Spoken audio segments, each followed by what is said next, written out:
Unemployment in Nigeria is a major issue that we pray daily for God to intervene and make jobs available for young people. My name is Blessed Ngim Iverin and welcome to Ignition 633 Ministries. In this video, I'll be talking about how unemployment is a major concern in the lives of Nigerians, especially young people. According to statistics, millions of Nigerian youths are unemployed and others are trapped in low-paying jobs. So after graduation, we see most young people on the streets jobless and they do not have anything to do. An average young person goes to school with the mindset of graduating and getting a job, and at the end of the day get salary to feed themselves and their family.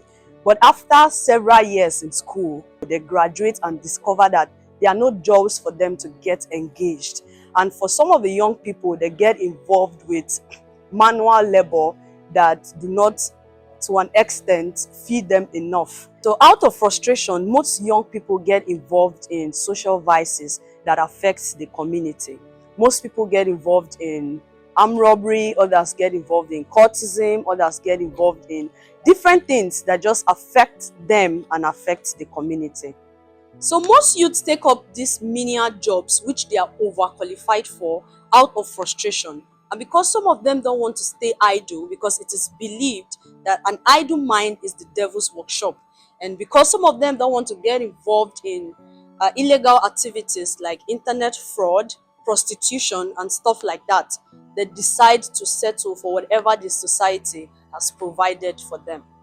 So we had an interview with a young lady who works as a fuel attendant in a filling station, and this is what she has to say. My name is Blessing, local. I'm a Demon by tribe.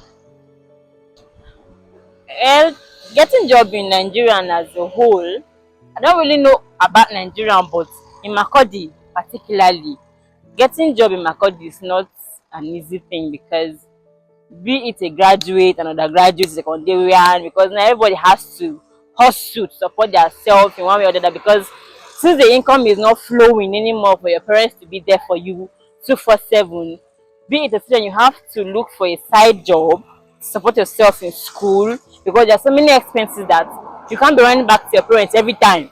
And then getting a job to fulfill that part for your own self is not really easy because job no dey Makodi no get work, and then you can't manage get work. Let's say filling station or the bar, it's that you face harassment definitely, and then the pay definitely will not be much. We also have some of our staff here at Ignition 633 Ministries who, before the ministry gave them the opportunity to work and earn salaries for themselves, they suffered unemployment years after they graduated from the university. Let's hear what they have to say. My name is Beggy Benedict. I graduated in Fide Polytechnic, Department of Accounting. After graduation, after my NYC service, it was not easy for me. I moved on looking for a job in this Benue State. There's no ministry in this Benue State that I have not gone to. You understand? Before I get the opportunity working in the Ignition 63, it was not easy. So getting employment in this Nigeria is not an easy thing. As you can see, most of my schoolmates are still outside looking for a job, but there's no way, they are still searching. So seriously, it is not easy getting employment here. Some of the things as a young graduate and as a young man facing outside there is when you get into another ministry, they will ask you, which tribe are you? When you say you are a thief, maybe the person you are asking the question, the person may look at you and say, we'll get back to you. The person may not look into your credential and all of this. Some of the ministry, when you go there, they will say you are not qualified, or which you know that you are much qualified, but they will not give you the job. So these are the things we face outside the school. So it is not easy. But in Ignition is different. They employ you based on your qualification, based on how you perform in the field you say you graduated. So thank you so much. I am by name Mr. Solomon Shimayina Otwaf. the principal crèche department in Ignition 633. Before I got employed with Ignition, I really want to tell you about my experience after my graduation. It was not funny. After graduating in 2014, I could recall how I applied for different jobs. The one that shocked me a lot was when I applied for a lecturing job in Abuja. At Blue House, when I got there, the interview was slated for 9 o'clock. I got there at 8 o'clock, waited for an hour. We did a written test, and then we went into oral presentation.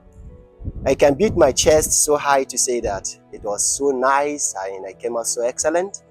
But the shocking story just came up. Boom. It says to me, young man, your performance are excellent, but you are not one of our church members, so we can't take you. I began to wonder, are we not Christians? I am in a Christian church, you're in a Christian church, and today you are telling me I cannot secure employment in your establishment because I'm not your church member? Good and fine. I just said to myself that that's where faith has found me. So I left and I came back. I've been, imagine graduating from 2014, you stay outside to 15, to 16, to 17, to 18. I got tired. I said, no, I can't keep waiting. So it was, in fact, it was terrible. The experience of being unemployed for about 5 years after graduation was terrible. Coupled with the economy meltdown in Nigeria, it was not funny. You see yourself as a graduate, and then you see yourself in one other side. You wonder why, to a point, you even wonder why you have gone to school in the first place. Because you don't have a place to work. You have your papers, you are qualified, yet you are not going to, nobody gives you employment. It's either by sectionalism, it's either by nepotism, it's either by you are not from this tribe.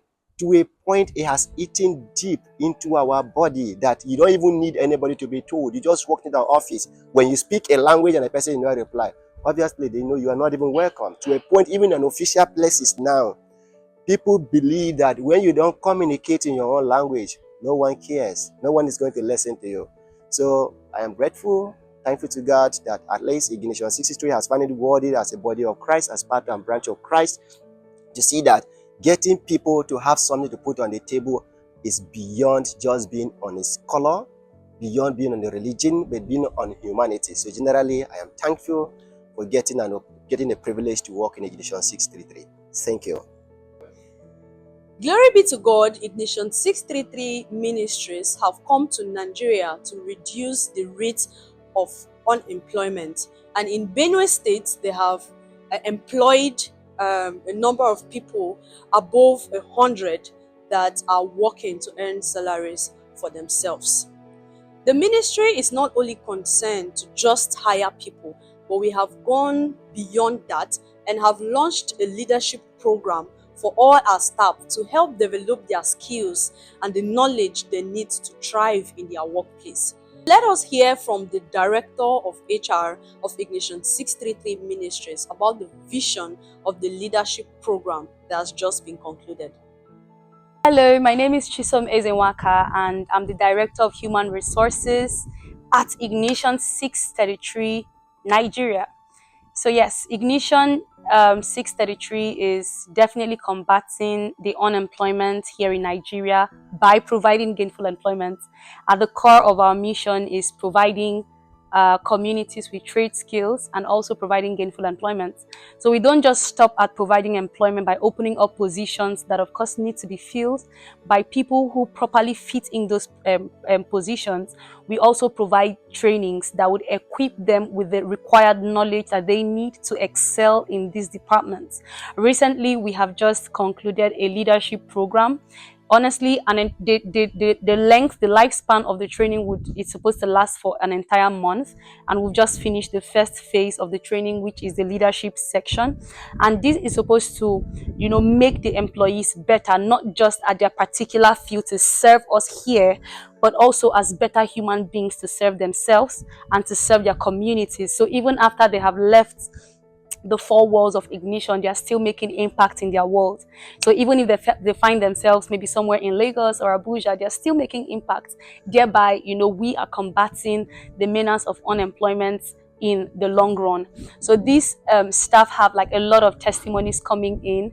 We've been hearing, personal testimonies. We've been hearing even at the training grounds, people stand up and they give their testimonies. I believe there would be a video coverage on that. But yeah, so there's been a lot of testimonies regarding the trainings that happen yearly. Some of these trainings are scheduled to happen quarterly, some happen biannually. But the goal is to ensure that the staff don't just get jobs, but they are also equipped with the right information to stand out in their jobs. Because we very much understand that even though, whether or not there is unemployment, what people do with their time also matters. So some of these skills don't just make them employable, it also makes them employers of labor. So if somebody excels in a particular skill, they're able to start something up and even become employers themselves. So yeah, this is how Ignition is very much impacting the community and the world at large. And I'm very thankful to be able to contribute to this very glamorous opportunity here at Ignition. I'm really grateful to God and of course for the ministry too. We thank God for the initiative to come up with this wonderful program and how impactful it has been for our staff. We have also come up with a wonderful program for our IT department, which is internship for young website developers who inspire to get more knowledge in that field. The program has been going on for a while now, and we have a few of them here to share their testimonial of how this program is impacting their lives. Hello everyone, my name is Ehi Gift Oko and I am part of the Software Engineering Internship Program at Ignition 633. I have improved tremendously so far since I joined the program. Well, I got to know about the program through my friend online, and so far so good. I have been able to connect with like minds like me. I have grown, my skills have improved. Our team is also like our director is so good, like they are so good. I just want to be part of something big, and right now I feel like I'm actually doing that. So thank you, Ignition 623. Thank you, the ministry. My name is Otis Patience and I am part of the software engineering internship at Ignition 633. I got to know about the program from a dear friend of mine who actually told me about the internship, and since I was someone who loved tech, that it will actually benefit me. So when I came in at first, I won't lie, I was lost because I was actually a front-end developer, but when I came it was back-end. So it actually looks like something I could not do. But I want to say thank you, a very big thank you to the team. They were very intentional at every step, at every instance. They were very intentional. From the head to each member of the development team, they made sure we understood whatever we are doing. And I want to say I am proudly a full stack developer. From front end, I transitioned to back end without a lot of stress. I would say it was very easy for me, and it was because of the team I met. I also want to say a very big thank you to the ministry, because if it was not for them, this program would have not even been in place at first. So I just want to thank Ignition 633. I want to thank the development team and everybody. It has made me make friends with like mind. My networking has improved beyond my imaginations, and I really just want to say thank you to everybody who has been part of this journey. Thank you. We thank God for how much He has used this amazing ministry to impact the lives of young people in Benue State, Makurdi, and community. We continue to pray and ask that the Lord will touch the heart of government to provide more job opportunities for people, so that social vices and illegal activities will reduce, all to the glory of God.